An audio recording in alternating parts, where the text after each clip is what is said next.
नमस्कार, आप देख रहे हैं दिल्ली तक। मैं हूं आपके साथ अनुराधा तंवर। दिल्ली की केजरीवाल सरकार और उपराज्यपाल के बीच की लड़ाई लगातार सुर्खियां बटोरने में कामयाब होती है।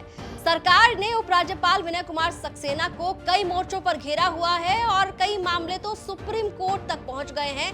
एलजी और केजरीवाल की जो लड़ाई है वो सुप्रीम कोर्ट में पहुंची हुई है कई अलग अलग मामलों में। और यहाँ हम बात कर रहे हैं डीआरसी चेयरमैन की नियुक्ति पर हुए विवाद की। ये मामला भी सुप्रीम कोर्ट के सामने है। इसमें एक हियरिंग हो चुकी थी और इस मामले में 11 जुलाई को दूसरी हियरिंग सुप्रीम कोर्ट में हुई।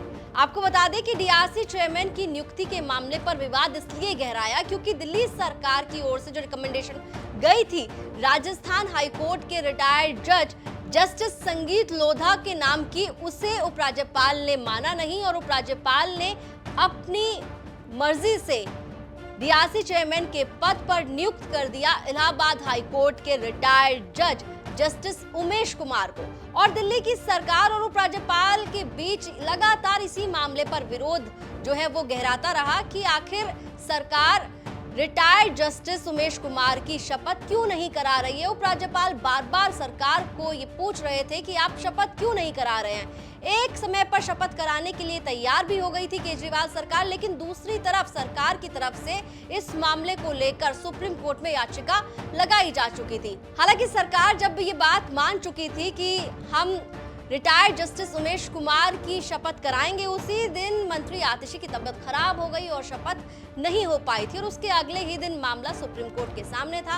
पहली हियरिंग में सुप्रीम कोर्ट ने कहा कि स्टे लगाया जाता है डीआरसी चेयरमैन के पद पर नियुक्त किए गए इलाहाबाद हाईकोर्ट के रिटायर्ड जज जस्टिस उमेश कुमार की शपथ पर।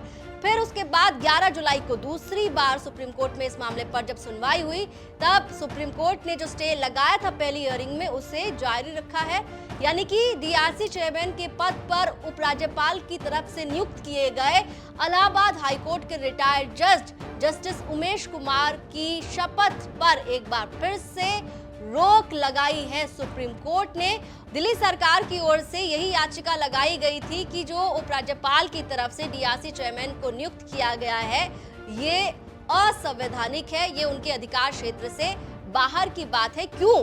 क्योंकि सरकार की ओर से जो रिकमेंडेशन गई वो रिकमेंडेशन को उपराज्यपाल ने नहीं माना है, क्योंकि सरकार की एड एंड एडवाइस मानने के लिए उपराज्यपाल बाध्य हैं और ऐसे में उपराज्यपाल हमारी बातें नहीं मान रहे हैं। बार बार यही बात जो है वो दिल्ली सरकार दोहराती है अक्सर उन मामलों में जिन मामलों में सरकार और उपराज्यपाल के बीच विवाद नजर आता है। और यहीं पर डीआरसी चेयरमैन की नियुक्ति के मामले पर जबरदस्त पहले विरोध जो था वो सरकार और उपराज्यपाल के बीच था। मामला सुप्रीम कोर्ट गया और सुप्रीम कोर्ट ने भी जो डीआरसी चेयरमैन के पद पर उपराज्यपाल के द्वारा नियुक्त किए गए हैं इलाहाबाद हाईकोर्ट के रिटायर्ड जज जस्टिस उमेश कुमार, उनकी शपथ पर एक बार फिर से जो रोक लगाई थी उसे कायम रखा है। दिल्ली से जुड़ी तमाम खबरों के लिए आप देखते रहिए दिल्ली तक।